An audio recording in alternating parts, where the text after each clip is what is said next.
ओम शांति। ओम शांति।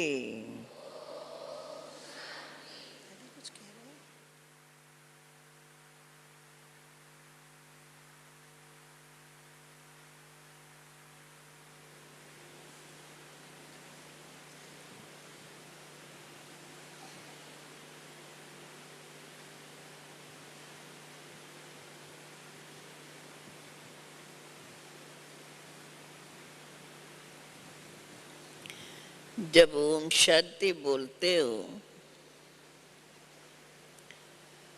तो अंदर में महसूस होता है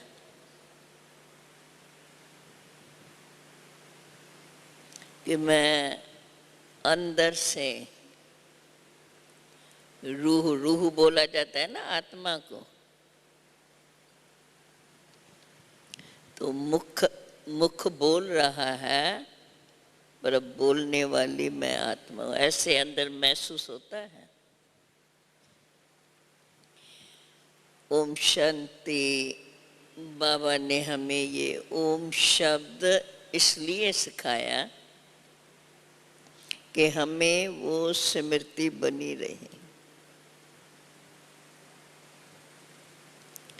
तो जब हम ओम कहते हैं, अर्थ तो पता है ना, ओम का अर्थ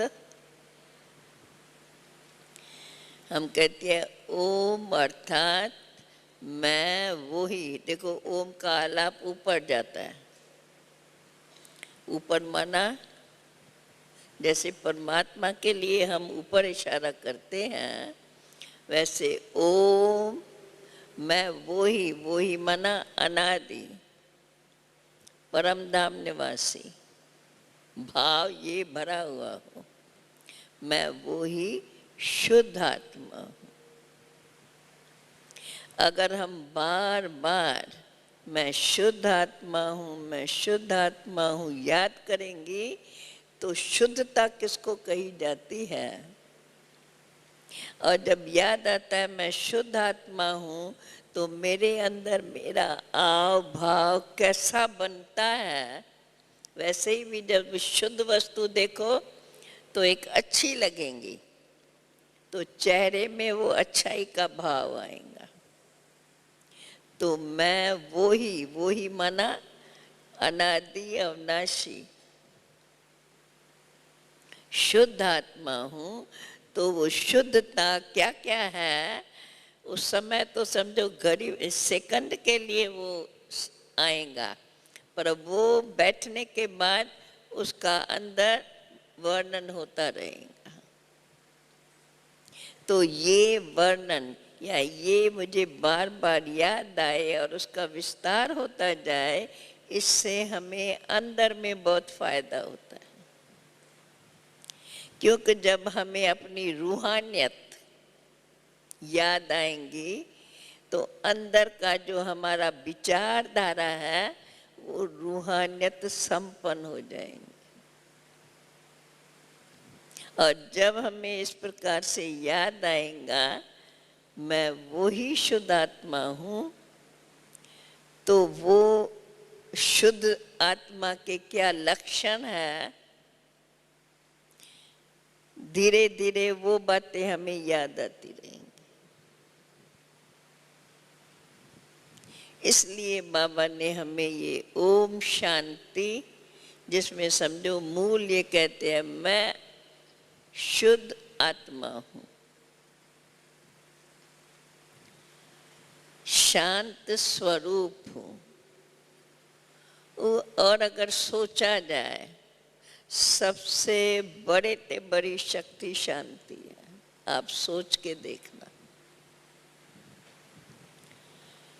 शांति की शक्ति से देखो कोई भी बात को विचार करना है समझने के लिए भी तो शांत रहना पड़ता है। ऐसा होता है ना, होता है ऐसा। और जब शांति में है, यथार्थ शांति में, तो अंदर उसकी खुशी भी होंगी।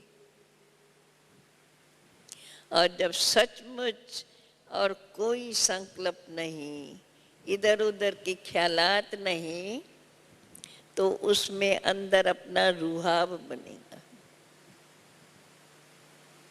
रूहाब अर्थात रूहानियत।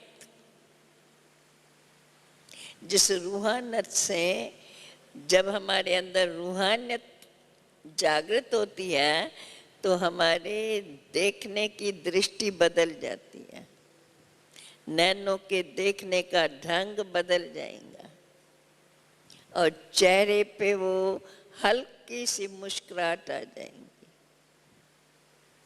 ये चिन्ह है कि सचमुच हमें अंदर अपना रूहानियत याद है या मैं अपने आत्मा स्वरूप में कितना स्थित हूँ।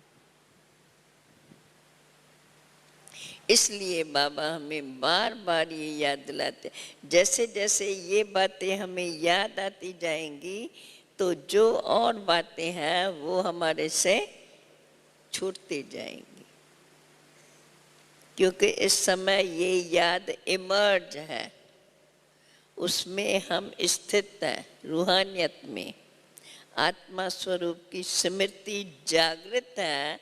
तो जो भी आत्मा की क्वालिटीज है, मैं आत्मा शांत स्वरूप हूँ, मैं आत्मा प्रेम स्वरूप हूँ, मैं आत्मा आनंद स्वरूप हूँ, ये जो उनकी क्वालिटी है वो बीच बीच में मुझे महसूस होती रहेंगी। इसलिए बाबा कहते हैं बार बार शुरू में हम ये चलते फिरते अंदर में यही याद करते थे, क्योंकि हमारे पास और कोई ख्यालात नहीं, जो बाबा ने बताया वो ही अंदर सोचते रहेंगे। तो उससे क्या हो गया कि इसका अंदर विस्तार, क्योंकि बुद्धि में विचारधारा सोचने की तो है ना, तो जो भी हमने बोला या जो हमने सुना उसका अंदर विस्तार चलता रहेगा। जो विस्तार हमें वो रूहानियत जागृत करता रहे, जो बात याद आएंगी तो उसका दर्शय आ जाता है ना, होता है ना ऐसा। आपको कोई भी पुरानी बात याद आ जाएंगी तो उस समय का जो दर्शय होगा, जो कुछ किया होगा वो थोड़ी थोड़ी यादें आती जाएंगी। तो वास्तव में मैं आत्मा तो अनादि हूँ ना, तो जब मैं याद करती हूँ मैं वो ही माना जो अनादि अविनाशी हूँ, मैं वो ही आत्मा अर्थात मैं वो पवित्र शुद्ध आत्मा हूँ, मैं वो ही आत्मा हूँ अर्थात मैं वो ही उस अपने परमात्मा पिता की संतान। अगर इसी प्रकार हम अपना परिचय स्वयं स्वयं को याद दिलाते रहें तो जो जो बात आपको याद आएंगी, मैं अजर अमर अविनाशी हूँ,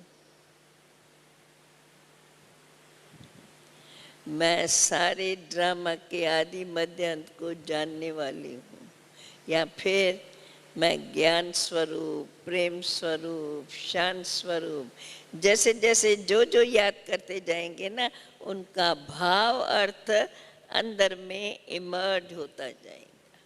तो जैसे बुद्धि और कहीं भी नहीं जाएंगी और उसमें ही लगी रहेंगी। इसलिए बाबा कहते हैं बार बार अंदर में ये तुम्हारा सोच चलता रहे।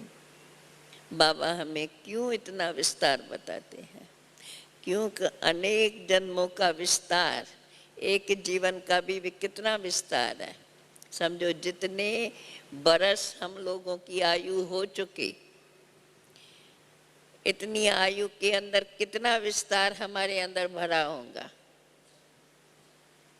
चाहे जिनों से मिले, जहाँ देखा, जहाँ कुछ किया, कितनी बातें याद करके करेंगे तो जो जो प्रसंग याद आएगा उसकी सारी वो बातें हमारी स्मृति में आ जाएंगी। इसलिए बाबा हमें याद कराते हैं कि मैं कौन हूँ, मैं वो ही शुद्ध आत्मा हूँ।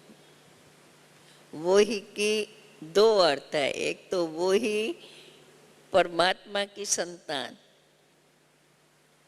और दूसरा वो ही अजर अमर अविनाशी आत्मा। फिर है वो अविनाशी आत्मा का स्वरूप क्या? मैं सत्य चित्त आनंद स्वरूप। फिर आत्मा का रूप क्या है? शांत स्वरूप, प्रेम स्वरूप, आनंद स्वरूप, सुख स्वरूप। अगर इसी प्रकार हम याद करते हैं, वैसे कहते हैं ना चलते फिरते कैसे याद करेंगे? अब कोई मुश्किल बातें थोड़ी याद करते हैं, अपनी भूली हुई बात। तो ये थोड़ी थोड़ी बात वो तो हम चलते फिरते याद कर सकते हैं ना। शुरू शुरू में हम चलते फिरते खाते पीते हर समय, क्योंकि नए नए थे और ये ज्ञान भी नया, तो उसको ही हम बार बार याद करते रहते थे। अभी तो इतना विस्तार बताते हैं ना, पर शुरू में मैं आत्मा हूं बस। घड़ी घड़ी अपन को याद दिलाएंगे मैं आत्मा हूं, मैं आत्मा हूं, मैं आत्मा हूं। फिर जब कर्म कर चलते हैं, मैं आत्मा इस टांगों के द्वारा चलती हूँ, मैं आत्मा इन आँखों के द्वारा देखती हूँ, मैं आत्मा इन कानों के द्वारा सुनती हूँ।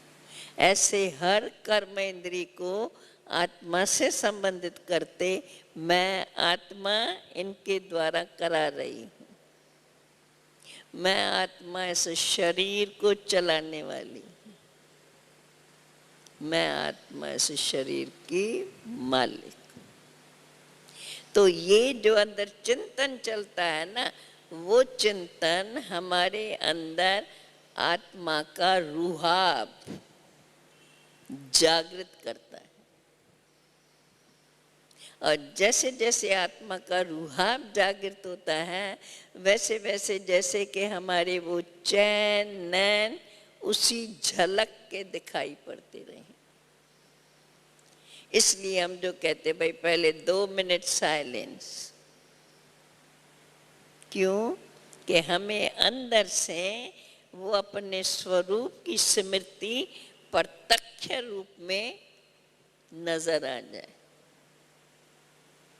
तो हमारा बोलना, हमारा देखना, हमारे व्यवहार में वो रूहानियत आती जाएगी।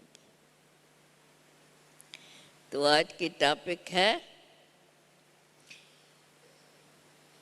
ईश्वरी पर्सनालिटी, रॉयल्टी और रूहानी पर्सनालिटी, ऐसे है ना। तो ईश्वरी रॉयल्टी अर्थात मैं ईश्वर का बच्चा, भगवान का बच्चा। तो भगवान की रॉयल्टी कैसे कहेंगे?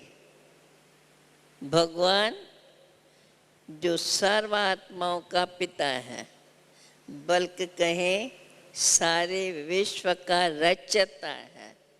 तो रचता में कितनी अपनी रॉयल्टी होती है? क्योंकि मालिक होता है ना, बड़ा हो गया ना, तो उसमें जो रॉयल्टी, वैसे अगर स्थूल में आए चलने की, बोलने की, देखने की, हर प्रकार की रॉयल्टी। माना ऐसे एकदम छोटी छोटी बातों में बोल देना, छोटी छोटी बातों में, समझो बचपन में होता है ना, अच्छा लगा तो खुश, बुरा लगा तो रुस जाएंगे, ऐसी ऐसी जो छोटी छोटी बातें होती है। तो रॉयल्टी में ये बातें नहीं आती हैं। तो मेरी ईश्वरी रॉयल्टी, तो ईश्वरी रॉयल्टी में हम ईश्वर के पहले गुणगान करें। ईश्वर क्या है? जो सर्व का पिता है, सृष्टि का रचता है, ज्ञान का सागर है, प्रेम का सागर है, अर्थात ये सब विशेषताएं भगवान की मानी जाती है। रहम दिल है, प्यार का सागर है, सर्व के सुखदाता दुख हरता है। जितनी महिमा, हम शुरू में थे तो कभी कभी बाबा कहते थे बाप का परिचय लिखो या भगवान की महिमा लिखो, देखो कितनी बातें याद आती हैं। तो हम बैठ के लिखते थे, जैसे लिखते जाएंगे वैसे और बातें याद आएंगी, जैसे लिखते जाएंगे वैसे और बातें। एक बार लिखी तो 108, और फिर खुद को ही खुशी होती है। जैसे जैसे बाप की महिमा गाते जाओ, बाप की महिमा के शब्द याद आते जाए, तो वो बात हमें खुशी देती जाएंगी। ऐसा मेरा बाप, ऐसा मेरा बाप, ऐसा मेरा बाप। और फिर जैसा बाप वैसे हम बच्चे, ये कह करके और खुशी होती है। और इससे अगर हम सचमुच बाप मानते हैं तो हमारे अंदर ये विचार जरूर उठेगा कि जैसा बाप है वैसे बच्चे मुझे भी ऐसी क्वालिटीज अपने में धारण करनी। इसलिए पहला लेसन आत्मा का लेसन, और जब आत्मा का लेसन दो तो मैं परमात्मा की संतान हूँ तो वो बात मिल जाती है। तो बाप की महिमा के गुण गाओ। और हम क्या करते थे, जब थोड़ा भी फ्री समय मिलता था तो हम कुछ न कुछ कोई न कोई पॉइंट पर बैठ के लेके, जो समझो बाबा ने आज बोली चलाई, उसमें जो अच्छी बात लगी उस पर बैठ करके लिखेंगे विस्तार से। तो क्या क्या बातें हमें बाबा ने इस पर समझाई है। उससे क्या होता था, तो हमारे बुद्धि में ज्ञान का विस्तार, जितना हमारे बुद्धि में ज्ञान का विस्तार आता जाएगा उतना हमारी बुद्धि शुद्ध बनती जाएगी। और ज्ञान की वो शक्ति है, जब ज्ञान का विस्तार हमारे बुद्धि में आ जाता है तो ज्ञान सत्य है, सत्य पिता का दिया हुआ ज्ञान। और ज्ञान को अविनाशी ज्ञान कहा जाता है। अविनाशी भी है और सत्य भी है। तो इस ज्ञान को स्मरण करने से मेरे अंदर सत्यता की शक्ति जागृत होती जाएगी। अर्थात जब मैं अपने सच्चे स्वरूप, आत्मा सत्य है, आत्मा अविनाशी है, परमात्मा सत्य है, परमात्मा अविनाशी है, जब अपने अविनाशी सत्य पिता को माना, अपने अविनाशी स्वरूप को पहचाना, तो वो अंदर में उसकी शक्ति जागृत होती जाएगी। क्योंकि मैंने माना ना मैं सत्य हूँ, तो मैं सत्य हूँ, वो सत्यता की शक्ति जागृत होती जाएगी। जैसे जैसे वो जागृत होंगी या जो भी मैं कुछ करेंगी तो मुझे याद आएगा मैं सत्य हूँ। तो झूठ मैं कर नहीं सकती हूँ क्योंकि याद है मुझे सत्य क्या है, झूठ क्या है, जानते हैं ना, हर एक जानते हैं ना, जानते हैं ना, जानते हैं। तो जब हम जानते हैं और ये भी मानते हैं तो सत्य करना चाहिए, झूठ नहीं करना चाहिए। ठीक है ना, झूठ बोलने से नुकसान है और सत्य बोलने से अच्छा है, मानते हैं ना। तो जो अच्छा है, जो नहीं करना चाहिए वो नहीं करो, जो करना चाहिए वो करो। तो ये सत्यता की शक्ति, और उसमें मेरा निश्चय बढ़ता जाएगा, क्योंकि जब करेंगे तो उसके फायदा मुझे नजर आएगा। तो ईश्वरी रॉयल्टी और रूहानी पर्सनैलिटी दोनों का आपस में कनेक्शन है। पर्सनैलिटी से रॉयल्टी है, और रॉयल्टी है तो ऑटोमेटिकली पर्सनैलिटी है ही है। तो पर्सनैलिटी में हमें अपना एम ऑब्जेक्ट।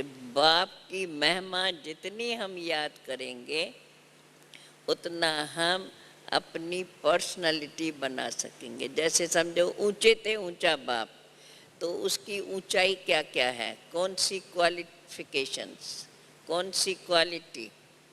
तो जब हम बाप की क्वालिटी को याद करेंगे तो वे क्वालिटीज फिर हमें अपने में भी जागृत करनी है, उन पर हमारा ध्यान रहेगा।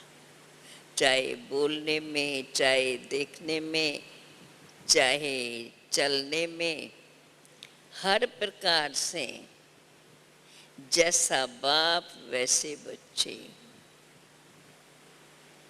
और अधिकतर इन बातों का संबंध, जिसको हम दूसरे शब्दों में धारणा कहें, तो जितनी हमारी धारणा बनती जाएंगी, गुणों की धारणा, चाहे आपस में जो भी हमारा स्नेह बना हुआ है, हमारा स्नेह कोई भी स्वार्थ के वश न हो, कोई अपना स्वार्थ भाव रख करके हम किससे स्नेह करें, ऐसी हमारे में भावना जागृत न हो। ये हमारा आध्यात्मिक स्नेह अर्थात रूहानी स्नेह है। रूहानियत संपन्न अर्थात आत्मा से संबंधित। आत्मा को रूह कहा जाता है। तो जितना हम अपने आत्म स्वरूप में स्थित रहेंगे, उतनी हमारे अंदर रूहानियत अर्थात जो भी संसार में जिस भी प्रकार की चलन है, जिस भी प्रकार के बात करने का ढंग है, उन सब से हमारा न्यारा क्या रहेगा, जिसके अंदर हमारे दैवी गुणों के साथ साथ आत्मा के गुण तो मुख्य बताए ना, शांति, प्रेम, आनंद भी प्रेम से संबंधित रखते हैं। ये जितना हमारे में बढ़ता जाएगा उतना हमारा समान भाव बना रहेगा, क्योंकि सबको हम ईश्वर के बच्चे, हम आत्माएं हैं। ये समान भाव, भले हर एक को अपने अपने स्टेटस के अनुसार हमें जानना है, लेकिन स्टेटस के अनुसार जान करके काम करना ये अलग बात है। परंतु उसमें अंदर की हमारी महसूसता, जैसे हम मानते हैं हम एक पिता की संतान हैं, तो जैसा बाप हमारे, जैसे लौकिक में भी जैसा अपना खानदान होता है, उस खानदान के अनुकूल हम अपने व्यवहार बनाते हैं, ऐसा होता है ना। इसी प्रकार से जो हमारे ये हमारा खानदान ईश्वर से संबंधित है, रूहानी है, उसके अनुसार हमारा आपस में व्यवहार, चाहे किसका कैसा भी काम है, चाहे किसकी कैसी भी चलन है, वो हुई उसके स्वभाव अनुसार अथवा उसके ड्यूटी अनुसार। पर मेरी दृष्टि में हम एक बाप के बच्चे हैं। वो रूहाब हमें अंदर में सदा जागृत रखना है। ये रूहाब अंदर में रहने से अपनी भी सेफ्टी है, अपने अंदर किसके प्रति भी बुरी भावना जागृत नहीं होंगी, या हम किसकी कोई बात देख करके या कोई ऐसी वस्तु देख करके उसके लिए मेरी इच्छा जागृत हो। जब हम ऐसी स्टेज में हैं तो हमें किस बात की भी इच्छा जागृत नहीं होगी। इच्छा रहेंगी जो बाबा हमें समझाते हैं, जैसा बाबा हमसे चाहते हैं, हमें वैसा करके दिखाना है। अंदर में अगर हमारी ये भावना है तो ये भावनाएं हमारे अंदर के विचार, सदा शुद्ध रीति से ही चलते रहेंगे। जो जो बाबा अच्छी बातें बताते हैं उस पर मेरा जल्दी ध्यान जाएगा, उस बात को हम अंदर ही अंदर वर्णन करती रहेंगी, समझने अच्छी रीत समझने का प्रयत्न करेंगी और समझ करके जीवन में धारण करती रहेंगी। ये हमारा अंदर स्वयं का सूक्ष्म पुरुषार्थ रहेगा। और जब अपने अंदर ऐसा लक्ष्य रहता है तो कोई भी समझो नीची ऊंची बात देखेंगे, देखने में आएंगी, समझ में आएंगी, पर उस बात का न मैं वर्णन करूंगी न उस बात को हम अपने दिल में याद रखेंगे, क्योंकि नीचाई ऊंचाई तो व्यवहार में होती ही है। अब नीचाई ऊंचाई को अगर हम याद रखते रहेंगे तो हम परफेक्ट, जो मेरा ओरिजिनल गुण है वो हमारे में कैसे आएंगा। ओरिजिनल गुण तो हमारे में तब आएंगे जब हम अपनी ओरिजिनलिटी को अच्छी रीत से समझ लें और समझ करके उनके लिए अपने में विश्वास रखें कि मुझे ऐसा ही बनना है। ये विश्वास देखो, लौकिक में तो नेचुरल होता है ना, माँ बाप है, जो माँ बाप शिक्षा देते हैं वो नेचुरल, जो माँ बाप कहते हैं जैसे कहते हैं वैसे मुझे करना है, क्योंकि ये नेचुरल प्रथा बनी हुई है। तो हमारी नेचर क्या बन जाएंगी, ये नेचुरल, क्योंकि मैं परमात्मा की संतान हूँ तो वो हमारी नेचुरल प्रथा बने। क्यों कभी लौकिकता से हम निकल आए, जब हम बाबा के बने तो समझो शरीर के नाते से जन्म लिया, उस अनुसार हम उनसे अपनी तोड़ निभाएंगे। परंतु हम बाबा के बच्चे बने हैं तो हमारे गुणों की क्वालिटी, हमारे बोलने की क्वालिटी, हमारे व्यवहार की क्वालिटी बाप के शिक्षाओं संपन्न होनी चाहिए। ये अगर हम शुरू में अपना लक्ष्य बना देते हैं तो ऑटोमेटिकली हम उस लक्ष्य के अनुसार आगे बढ़ते जाएंगे। क्योंकि अभी तो सब बड़े हैं ना, एकदम छोटे बच्चे नहीं हैं। जब अभी हम समझदार हैं तो समझदार हमें अपने समझ में क्या रखना है, हम अभी भगवान के बच्चे हैं। भले भगवान को हम इन आँखों से नहीं देखते हैं, पर अभी मैंने, आत्मा ने अपने बाप को पहचाना है और हम मानते हैं बरोबर बाप गुप्त वेश में इस धरती पर आए हैं, जो हमें अपनी पूरी पहचान दे रहे हैं। तो बाप इतनी हाईएस्ट अथॉरिटी जिसकी पहचान और कोई दे ही नहीं सकता है, जब स्वयं अपनी पहचान देते हैं तब हम उसको समझ सकते हैं, पा सकते हैं। और उसमें हम कितने भाग्यशाली जो बाप स्वयं हमें अपनी पहचान दे करके हमें अपना बच्चा बनाया है। आप दिल में ये सोच के देखो, जब ये हम अंदर विश्वास से बोलते हैं तो अंदर में कितनी खुशी होती है। होती है खुशी, होती है, होती है।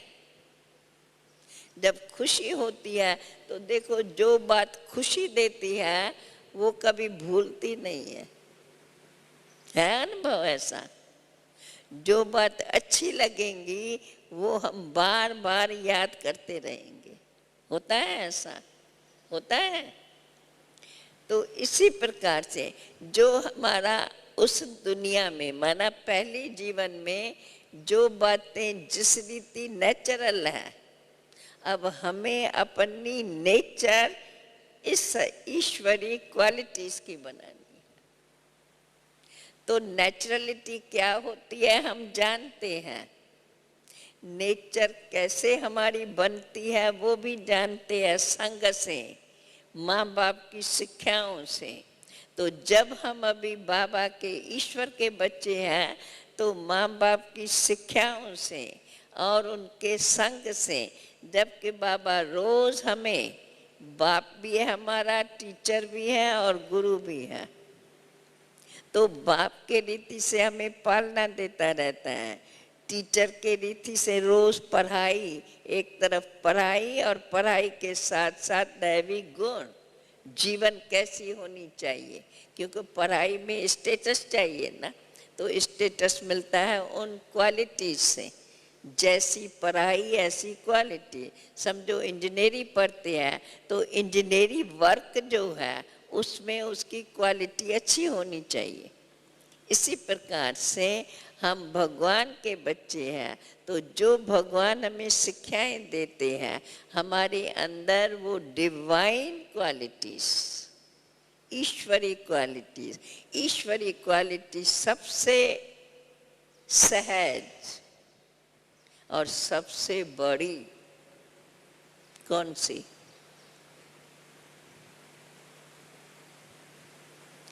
है भी सबसे सहज पर सबसे बड़ी कौन सी? सर्व के प्रति रहम भावना अथवा शुभ भावना।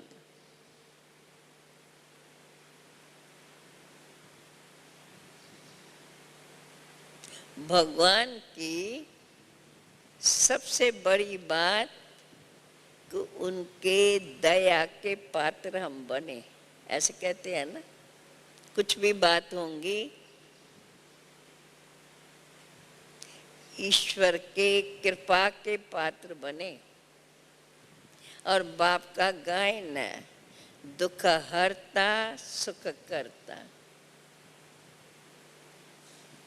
सर्व के प्रति रहम भाव। बाबा भी नहीं कहते हैं मुझे इन्हों को दुखी देख करके बड़ा तरस पड़ता है।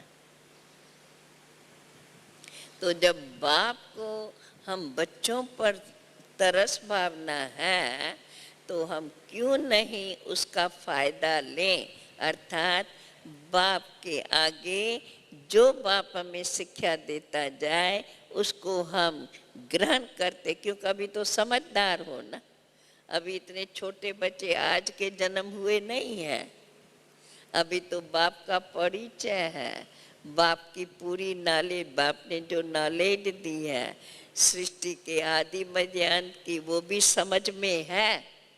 परंतु इन सब समझने से मेरी क्वालिटी कितनी शक्तिशाली बननी चाहिए वो हम समझते हैं, लेकिन जो समझते हैं उसको हम अपने धारणा में लाते जाएं तो हमारे जीवन के कर्मों में आती जाए, क्योंकि जैसे कर्म ऐसा मेरा संस्कार बनेगा।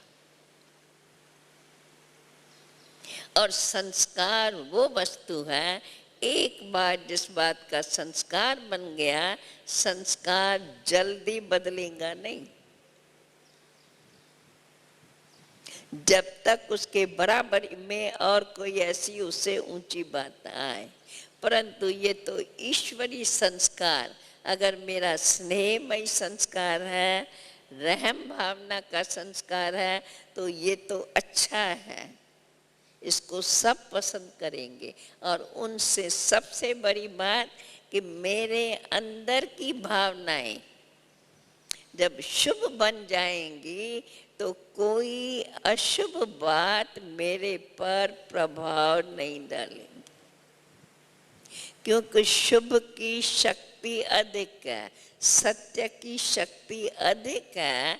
अगर हम सत्य को मानती हैं तो उसका प्रमाण मुझे मिलेगा, मैं उस पर अटल रहूं तो उनकी शक्ति मुझे मिलती जाएंगी और मैं उसमें सफलता जरूर पाऊंगी, ये निश्चित है। ये हमारा यज्ञ शुरू हुआ, इतनी सब माताएं कैसे निकली, बस संद्रा बांधा, प्रतिज्ञा की, भगवान ने कहा है हमें जीवन में पवित्रता को धारण करना। और इससे हमारी सर्व कर्म इंद्रियां शुद्ध, माना उनसे दोष भावना, द्वैत भावनाएं निकल जाती है। जानते हैं, समझो जो जैसा है हम जानते हैं, पर जानते हुए भी हम उसके स्वभाव के अनुकूल नहीं चलेंगे, क्योंकि ईश्वरीय स्वभाव, सरल स्वभाव, स्नेहमयी स्वभाव, तो आप देखेंगी स्नेह भी बहुत बड़ी शक्ति है। और ईश्वरीय स्नेह, समान भाव का स्नेह, शुभ भावना संपन्न स्नेह, वो ऑटोमेटिकली अपना काम करता है। कितना भी कोई एंटी हो, कितना भी न मानने वाला हो, भले हमारी बात को न माने, परंतु उसके ऊपर हमारे स्नेह का प्रभाव जरूर पड़ेगा, जो उसको धीरे धीरे धीरे मोम बनाता जाएगा, नरम करता जाएगा। अगर मेरा ऐसा ही व्यवहार चला आया तो, अगर मैंने फिर उसके स्वभाव को देख के अपन को बदल दिया तो फिर बदल जाएंगे। तो इसमें अपने में एक दृढ़ता की शक्ति, जो हम लक्ष्य रखें उस लक्ष्य पर पक्का अपने को चलाते रहें। कहते हैं ना, जैसा लक्ष्य ऐसे ही लक्षण। लक्षण माना गुण। जिन गुणों से हम कर्म करते हैं, तो हमारे लक्ष्य के प्रमाण हमारे कर्म होने चाहिए। तो कर्म अगर लक्ष्य के प्रमाण है तो उन कर्मों में शक्ति रहती है, पावरफुल होती है, जिन कर्मों से हम सफलता को पा सकते हैं। जो कर्म हमारे दिव्य गुणों से संबंधित रहेंगे, क्योंकि जब बाबा ने हमें स्मृति दिलाई है, हम देवता थे, हम ही देवता थे। देवताओं के सर्वगुण संपन्न, सर्वगुणों की लिस्ट बनाए। कौन से गुण? देखो क्या क्या गुण मुझे याद आते हैं। जितने भी पहले 5 आए, 10 आए, 15 आए, तो जैसे जैसे हम याद करेंगे और उसमें आए, क्योंकि जैसा जैसा हम व्यवहार में आएंगे हमें पता चलेगा यहाँ भी इस गुण की आवश्यकता है, यहाँ भी इस गुण की आवश्यकता है। फिर ऐसा ऐसा ऐसा दिव्य गुण कौन सा है, उस दिव्य गुण को मुझे अमल में लाना है, प्रैक्टिकल में लाना है। ये हमारे अंदर का एक चिंतन, चिंतन से पहले हमारा लक्ष्य, हमें दैवी गुण संपन्न बनना है। बाबा ने स्मृति दिलाई है, हम आत्मा ही देवता थी, स्वरूप में देवता। सृष्टि पर पाठ मैंने देवता का बजाया पहले पहले। तो सर्व मनुष्य आत्माओं में श्रेष्ठ देवताएं, जिनका गायन सर्वगुण संपन्न, 16 कला संपूर्ण, संपूर्ण निर्विकारी, मर्यादा पुरुषोत्तम, अहिंसा परमो धर्म वाले। अब फिर इस एक एक क्वालिटी को, सर्वगुण संपन्न, कौन से गुण? फिर कभी भी हमको चलते फिरते भी सर्वगुण कौन से हैं। फिर हम अपने अंदर गुणों का वर्णन करें, कौन से गुण मुझे याद आते हैं। दैवी गुणों में विशेष विशेष कौन से गुण? फिर चलो पहले थोड़े गुण याद आएंगे, फिर दूसरा बार सोचेंगी ये तो पहले मुझे आ गया, अभी और कौन से? चलते फिरते देखते इसमें तो ये तो अच्छा ही नहीं है, ये तो, इसको तो अवगुण कहेंगे, तो इसका गुण कौन सा? अपने से ही ये बातें कर। जैसे देखो पढ़ाई करते हैं तो चिंतन करते हैं ना, उस पर पक्का करते हैं ना। तो बाबा अभी तो समय के अनुसार सारी पढ़ाई आपने पढ़ ली है, हमने तो शुरू में सारी पढ़ाई नहीं पढ़ी। शुरू में एक ही लेसन आत्मा का, उसका भी जो अभी मैं विस्तार बताती हूँ, ये भी शुरू में इतना विस्तार नहीं था। परंतु आत्मा परमात्मा ये समझने के बाद ऑटोमेटिकली, क्योंकि एकदम छोटे बच्चे तो नहीं ना, चलते फिरते सब कुछ करते तो है ना माँ बाप के साथ, तो इसीलिए फिर उस बात को जैसा जैसा हम पक्का करते गए, एक बात को पक्का किया तो दूसरी आ गई, दूसरे को पक्का किया तो तीसरी आ गई, और बाबा की मुरली सुनते जाओ, मुरली में कोई ना कोई बात मिल जाती है। केवल हमारा उसमें ध्यान, अटेंशन बना रहे है, सारी बात अपने अटेंशन की। तो दैवी गुण महिमा करते हैं सर्वगुण संपन्न। अभी लिस्ट बनाए सर्वगुणों में कौन से गुण आएंगे। गुण अवगुण के बेटे जो भी याद आवे, समझो क्रोध को अवगुण कहा जाता है, क्रोध के बेट में गुण कौन सा कहेंगे, क्रोध के बेट में कौन सा गुण कहेंगे, प्रेम और शांति। तो ऐसे अगर मोटे रूप में काम, क्रोध, लोभ, मोह, अहंकार, अभी उनके भेंट में हम गुण निकालें, सर्वगुण संपन्न है ना, 36 गुणों की माला बनी हुई है हमारी। और ऐसे दुनिया में कहते हैं लक्ष्मी के, नारी के 36 गुण होते हैं, नर के लिए 32 गुण बोलते हैं और नारी के लिए 36 गुण कहते हैं। और अगर आप सोचो, अब कई पढ़ी लिखी बहनें भी हैं दुनिया में, तो रहे हैं, इतने बड़े हो चुके हैं, तो अगर आप अपने से भी विचार करो ना तो लिस्ट बना सकते हैं। और ये विचार हम चलते फिरते कर सकते हैं।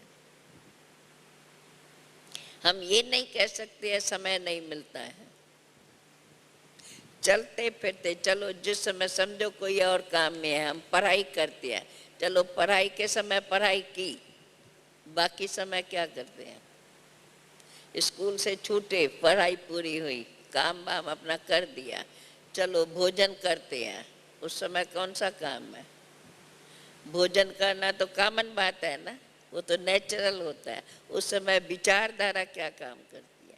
तो इससे क्या होगा, हमें अंदर महसूस होगा कि अंदर आत्मा की शक्ति कितनी सूक्ष्म है जो ये चला रही है। हम जो कहते हैं ना आत्मा ही करती है, उसका प्रमाण शरीर से हम काम करा रहे हैं, विचारधारा आत्मा का काम है।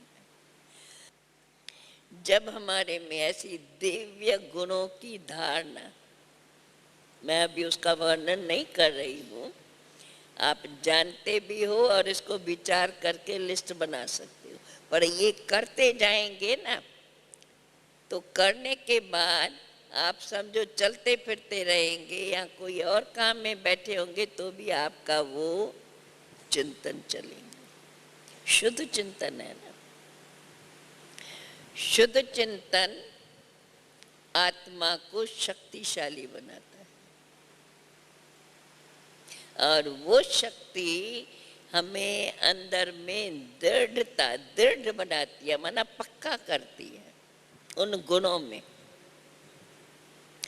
जैसे जैसे वे गुण हमारे में बढ़ते जाएंगे, वैसे वैसे हमारी रूहानियत और रॉयल्टी कर्मों में आती जाएंगी। रूहानियत भी कर्मों में, अर्थात दृष्टि से, वो दृष्टि हमारी नम्र रहेंगी, दृष्टि से निर्माणता नजर आएंगी। और स्नेह, रूहानी दृष्टि में स्नेह और निम्रता किससे भी मिलेंगे तो स्नेह से मिलेंगे, जिस स्नेह के अंदर और कोई भाव नहीं, बस आत्मक स्नेह, और कोई संकल्प नहीं इससे कुछ कराना है या इसको कुछ कहना है, कोई स्वार्थ भाव नहीं। जैसे जैसे हमारी ये स्थिति बनती जाएंगी वैसे वैसे हम देखेंगे हमें आत्मा भान पक्का याद रहेगा, और जिससे भी मिलेंगे तो आत्मा और परमात्मा दोनों हमें याद आते रहेंगे। याद तो कितनी सहज भी है और क्विक है, बड़ी तेज रफ्तार है। विचार की रफ्तार कितनी, संकल्प कितना तेज गति से चलता है ना। संकल्प बैठे बैठे ख्याल भी नहीं होगा, कहीं पुरानी बात याद आ जाए। तो ये आत्मा इतनी शक्तिशाली है जो उसकी चेतनता कैसा कैसा काम तेजी से करती है। ये सब इंस्ट्रूमेंट बनते हैं, वो भले रूह को नहीं मानते हैं परंतु है वो शक्ति तो काम कराती है। ऐसी ऐसी हमारी चिंतन की धारा बनी रहे तो हमारा बोल चाल, बोलने में भी हमारा मिठास बना रहेगा, बोलना भी हमारा स्नेह संपन्न रहेगा। किससे बोलेंगे हम भी खुश और वो भी खुश, खुशी खुशी से बोलेंगे तो वो भी खुश हो जाएंगे। इन बातों को दैवी गुण कहा जाता है। तो जितना हमारे जीवन के अंदर गुण संपन्न होते जाएंगे तो जो भी हमारे में पहले के अवगुण है, जोश से बोलना, कोई बात अच्छी न लगे तो उसी रीति से ऐसे शब्द बोलना, ये बातें हमारे से छूटती जाएंगी। रॉयल्टी से बोलना माना हर बात धीरे और समझ से बोलना। इसको मैं बोलेंगी तो उसका इसके ऊपर क्या असर पड़ेगा, ऐसा कोई बोल न बोलूं जो उसको पसंद ना आए, अर्थात जिससे उसको दुख हो। दुख देने वाले बोल नहीं बोलेंगे, और स्नेह से बोलेंगी तो ऑटोमेटिकली वो भी स्नेह से स्वीकार करके खुश होंगे। मैं भी खुश, वो भी खुश, हमारी अंदर की खुशी बढ़ती जाएंगी, जो खुशी हमारे चेहरे पे झलकती रहेगी, जिस कारण हमारा चेहरा सदा चेयरफुल, खुशनुमा। अभी खुशनुमा चेहरे के लिए आप लोगों को ध्यान जरूर रखना है। योग में बैठते हैं तो हमारा चेहरा खुशनुमा होना चाहिए।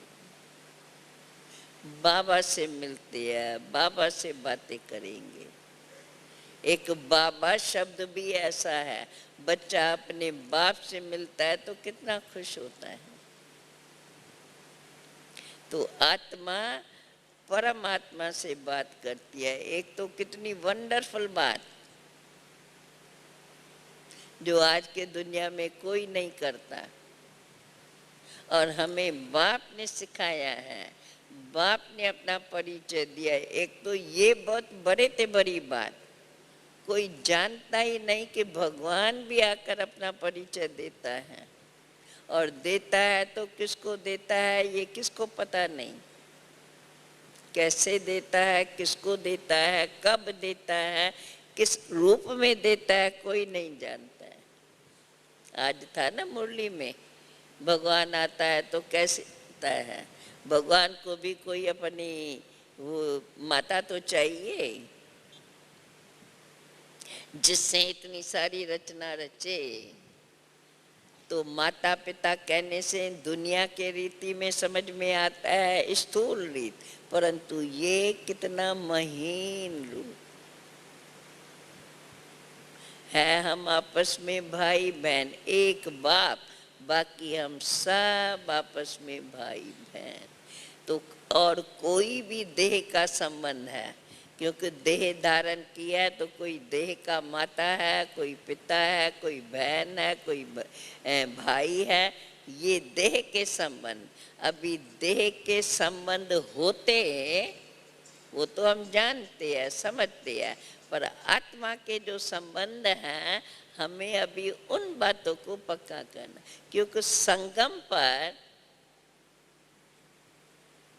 ये परिवर्तन होते हैं। तो अभी संगम पर हमें जो हमारी ओरिजिनलिटी है उस ओरिजिनलिटी को धारण करना,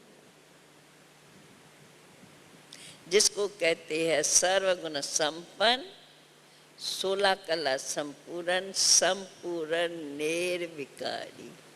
निर्विकारता में मोटे रूप में कहते हैं काम, क्रोध, लोभ, मोह, अहंकार। अभी ये काम की बात जो है, पवित्रता की बात जो है, ये बड़ी महीन है। आज सबकी दृष्टि देह की दृष्टि बनी हुई है, क्योंकि देह को जानते हैं, देह के नाम से बुलवाते हैं, देह से काम करते हैं, परंतु देह को देखते हमें याद रहे आत्मा इस शरीर से देखती है। तो मैं भी देखने वाली आत्मा हूँ, तो आत्मा को ही देखूं। अच्छा, इन आँखों से नहीं देख सकती हूँ, परंतु आत्मा को समझ करके अपने आत्मा के गुणों से उससे व्यवहार करूं, क्योंकि मुझे पहचान है। बाबा ने मुझे ये स्मृति दिलाई है। जब बाप ने मुझे स्मृति दिलाई है तो मैं स्मृति स्वरूप बन कर के काम करूं। अगर मैं स्मृति स्वरूप बन के करेंगी तो सामने वाले को वो झलक महसूस जरूर होगी। और मेरा काम यही है, जब भगवान ने मुझे अपनी शक्ति दी है तो उस शक्ति को काम में लाना और उनको भी बाप का इस शक्ति के द्वारा परिचय देना। ऐसे ऐसे अगर हम अपने अंदर में विचारधारा बना लेते हैं, देखो सारे दिन में आपको कितना अपने से ही मजा आता है। और कभी कभी ये विचार करते करते ऐसे अच्छे अच्छे विचार जागृत होंगे जो खुद ही खुद से खुश होंगे, क्योंकि नॉलेज तो बाबा ने दी है इतनी जो बुद्धि में भरी हुई है। जब नॉलेज भरी हुई है उस नॉलेज को काम में ला, जैसे लौकिक में जितनी समझो ऊंची नॉलेज पढ़ते हैं तो समझते हैं ना उससे हम फायदा ले, कमाई करें। जब इतनी ऊंची नॉलेज ली तो क्यों ना हम कमाई करके उसका फायदा ले, ऐसे कहेंगे ना। तो जब बाबा हमें इतनी ऊंची नॉलेज दे रहे हैं जिससे हमें 21 जन्मों की कमाई, घर बैठे सब कुछ साधन, कोई बात की कमी नहीं, सर्व प्राप्ति संपन्न, जीवन के दैवी गुण भी भरपूर, और शरीर के लिए जो कुछ चाहिए वो भी भरपूर, संपत्तिवान भी और गुणवान भी, दैवी गुणवान। ये विचार ही हमें कितना खुशी देता है, देता है खुशी। ऐसा सोचो तो विचार ये खुशी देगा ना। जब विचार मुझे खुशी देता है तो जब मैं अपने जीवन के कर्मों में लाएंगी तो मैं कितनी खुश रहेंगी, और वो खुशी दूसरों को भी मिलेंगी, क्योंकि मुझे देख करके जैसे कर्म मैं करूंगी मुझे देख के और करेंगे। ऐसे ऐसे हम अपने अंदर की विचारधारा बना दें, देखें फिर हम कभी भी अपनी बात से यानी अपनी इन दिव्यता से हटेंगे नहीं। और वो दिव्यता अंदर ही अंदर मुझ आत्मा को शक्तिशाली बनाती जाएंगी। फिर बाबा जो कहते हैं निराकारी, निर्विकारी और निरहंकारी, इसी एज में सूक्ष्म अहम भाव देह का जरूर रहता है, जिस कारण अहंकार, क्रोध, इच्छाएं ये सब बनी रहती है। भले कहेंगे मेरी भावना तो ये है ना, मैं कुछ आगे बढ़ूं, परंतु आगे बढ़ने ईश्वरी परिवार के अंदर आगे बढ़ने की विधि, जितना हमारे अंदर ईश्वरी भावनाएं, शुभ भावनाएं, सुख देने की भावनाएं, दूसरे को आगे बढ़ाने की भावना, अर्थात दूसरे के लिए कल्याण की भावनाएं, जितनी हमारे अंदर इस जीवन में ये भावनाएं होंगी, उतना मैं ऑटोमेटिकली आगे बढ़ती जाऊं। ये करके देखो, हम लोगों ने तो जीवन ऐसे ही चलाई है, शुरू से लेकर कभी ये नहीं कि मुझे ये मर्तबा मिले, मुझे ये ड्यूटी मिले तो मैं ये करूंगी, जो भी मिले, जैसी भी सेवा हो। सुना है ना हमारी शुरू की हिस्ट्रिया, कोई बात की इच्छा नहीं, कोई पहनने की इच्छा नहीं, जो कुछ लौकिक का वो लौकिक के पास, वो छोड़, लौकिक ने दे दिया तो सब बाबा के हवाले। हम वो स्वीकार नहीं करेंगे, हम वो यूज नहीं करेंगे।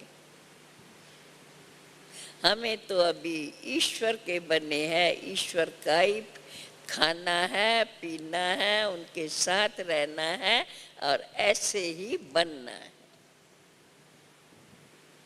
तो जब इस प्रकार हमने अपना लक्ष्य पक्का रखा तो आगे बढ़ते गए, धारणा हमारे लिए बड़ी सहज रही।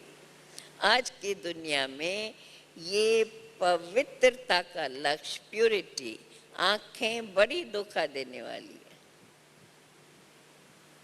देखो बैठे रहते हैं, इधर से कोई जाएगा, इधर आंखें सब की उधर जाएंगी, कहाँ जा रहे हैं, किस तरह जाते हैं, क्या करते हैं, वहां तक देखते रहेंगे। ये नहीं सोचेंगे हम बैठे कहाँ हैं, किस लिए बैठे हैं। योग में बैठे होंगे तो भी ऐसे दृष्टि काम करेंगे।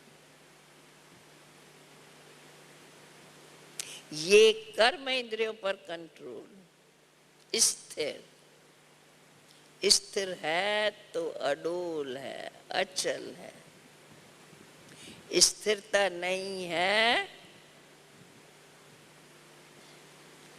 तो अडोल चित्त नहीं रहेंगे। चित्त में भी चितवना, कुछ न कुछ ख्यालात चलती रहेंगी। उधर देखेंगे तो सूक्ष्म सूक्ष्म बड़े हल्के रूप में कुछ न कुछ उसके प्रति विचार, कहाँ जा रहे हैं, क्यों आए हैं, थोड़ा थोड़ा थोड़ा, मोटे रूप से नहीं, इसलिए ध्यान नहीं जाएगा, पर ये चलता है।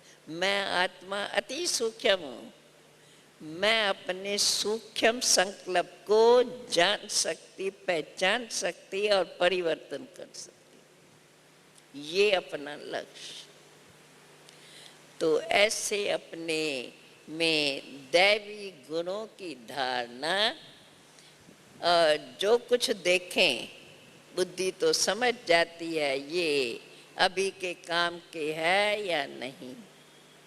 मेरी बाबा की शिक्षा के अनुसार अभी हमें ये चीज़ें काम की है या नहीं, हम समझ सकते हैं, इतनी बुद्धि है। केवल हमको निर्णय करना है, ये नहीं करना है, ये करना है, बस। निर्णय करके और अपने को उस प्रमाण चलाना।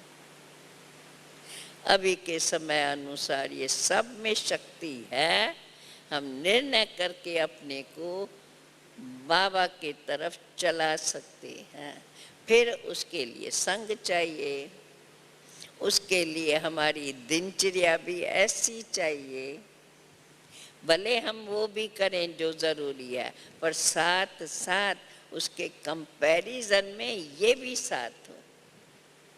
जैसे आत्मा तो सदा है ना, शरीर भी उनके साथ सदा है, शरीर से भी काम कराती है और अंदर जानती है, समझती है, राइट रॉन्ग को समझ करके जो राइट है वो मुझे करना है और करते चले तो राइट के एक्शन से हमारी सत्यता की शक्ति, दिव्य शक्ति बढ़ती जाएंगी और वो दिव्यता, दैवी गुण हमारे अंदर इमर्ज होती जाएगी। जैसे कहा जाता है जैसा बीज झाड़ में ऐसा ही फल आएगा, तो फल पहले नहीं आता है, पहले तो उसका विस्तार, डाढ़ियाँ बढ़ती जाएंगी, फिर फल निकलता है। पर पता है बीज कौन सा है, आखिर फल तो यही आना है।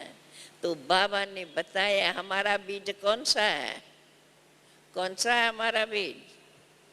हम आदि सनातन सत्य धर्म के हैं, आदि सनातन देवी देवता धर्म की आत्माएं हैं। जब हम है ही देवता धर्म की आत्माएं, तो हमारी तो ओरिजिनलिटी दैवी गुण संपन्न है। पीछे बैठने वाले सुनाई पड़ता है, आता है समझ में, अच्छा लगता है, सोच रही है ये बात ठीक है, ऐसा ठीक है, ऐसे चलता है मन के अंदर, चलना चाहिए, तब तो कहेंगे आत्मा जागृत है, नहीं तो कहेंगे कानों से सुन रही है, आत्मा शांति से बैठी है। नहीं, आत्मा सुन रही है, आत्मा सुनेगी एकदम से जागृत होकर के उस बात को अपने में, क्योंकि बुद्धि आत्मा की चेतन शक्ति है, संकल्प मुझे आत्मा की चेतन शक्ति है। और संकल्प की गति कितनी तीव्र है, अर्थात मैं आत्मा कितनी तीव्र गति वाली हूँ, ये बाबा ने हमें अपना परिचय दिया। ऐसे ऐसे बार बार अपन को याद दिलाना चाहिए कि बाबा ने हमारे पर कितनी मेहर की है, कितनी कृपा दृष्टि है बाबा की हम बच्चों पर। अगर इसी प्रकार हम करते रहेंगे तो जो हमारी पुरानी आदतें हैं, हम पुरानी आदतों से घबराए नहीं, सिर्फ निश्चित करें अभी वो तो पुरानी है ना, पुराना पाठ तो हमने बजा के अभी पूरा किया है, अभी तो हमारा नया पाठ जो आदि में हमारा पाठ था, अभी तो बाबा हमारे से फिर आदि काल का पाठ प्ले कराना चाहता है, तो अभी तो मुझे नए उसी पाठ की तैयारी करनी। ऐसे ऐसे हम अपने को बोले तो देखो एक तरफ खुशी होंगी और दूसरे तरफ इन बातों को धारण करने के लिए अंदर में उमंग और दृढ़ता जागृत होती जाएगी। और अगर उसी के कारण हम करते चले तो जितना हम अपनाते जाएंगे दैवी गुणों को, जितना हम पवित्रता की शक्ति को मानते जाएंगे और ऐसी कोई भी बात सामने आवे, समझो कोई ऐसा आता है, कुमारियों के आगे तो कहेंगे समझो कोई भाई आता है, बड़ा प्रेम से आके बात करता है, भले बात ज्ञान के रीति से कुछ पूछेगा करेगा, पर करने का ढंग, अगर मैं शक्तिशाली हूँ, ज्ञान मेरे बुद्धि में उस समय याद है, तो मैं परख लूंगी और उससे उसी के रूप से मैं बात नहीं करेंगी। सुन लिया, उसको समझ लिया और थोड़े में उस बात को पूरा कर लिया और चली जाऊंगी। आज के ज़माने में इस बात की हमें बड़ी सावधानी रखनी, क्योंकि ये स्त्री चोला बड़ा आकर्षण वाला है और वो दिल की बड़ी साफ होती। साफ माना उनों के अंदर जास्ती झूठ पाप नहीं। आजकल तो वो भी कम नहीं है क्योंकि वो भी आजकल की पढ़ाई करके आगे बढ़ती है बरोबरी में। फिर भी तो हम अपने अनादि आदि स्वरूप की स्मृति से अपनी शक्ति को याद करते हुए अपने जीवन के कर्मों को ऐसे ध्यान से करते रहें। दैवी गुण संपन्न जहाँ देखें कोई भी ऐसी बात है, हम स्वयं उससे किनारा करें। थोड़ा भी उसमें साथ देना माना कुएं के तरफ जाना। और अगर थोड़ी भी अंगुली खिसक गई पाँव की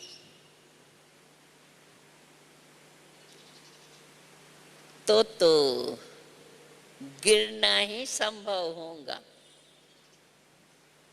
इसलिए हमें स्वयं को बचा के रहना है और सदा याद रहे मैं तो बाबा की बच्ची हूँ, बाबा के शिक्षाओं के अनुकूल चलना है। बाबा ने हमें कार्य दिया है, पावन विश्व बनानी है, पवित्र दुनिया स्थापन करनी है। इसलिए पवित्र हम कहते हैं ना, आत्मा का स्वधर्म पवित्रता और शांति। शांति और पवित्रता को हमें अपना धर्म मान करके धर्म युक्त कर्म, धर्म युक्त व्यवहार और धर्म युक्त गुण धारण करना है।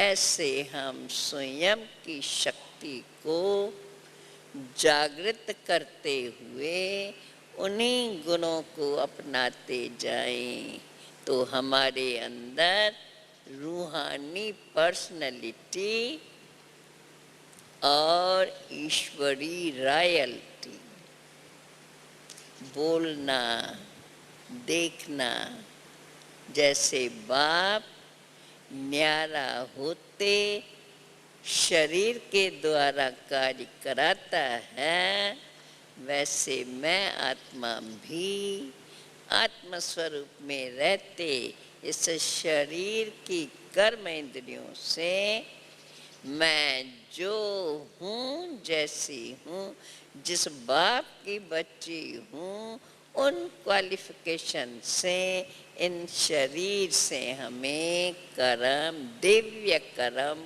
कराने हैं। ऐसे स्वयं को दैवी गुण संपन्न बनाते हुए स्वयं के अंदर पवित्रता की शक्ति, दिव्यता के गुण और रूहानी स्नेह संपन्न व्यवहार, बोल में मिठास, दृष्टि में रूहानियत, कर्मों में दिव्यता और श्रेष्ठता।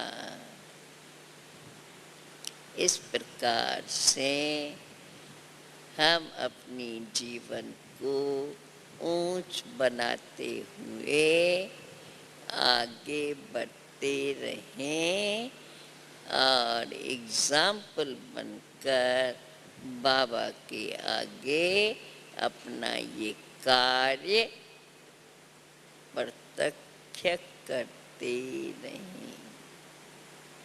ओम शांति शांति शांति।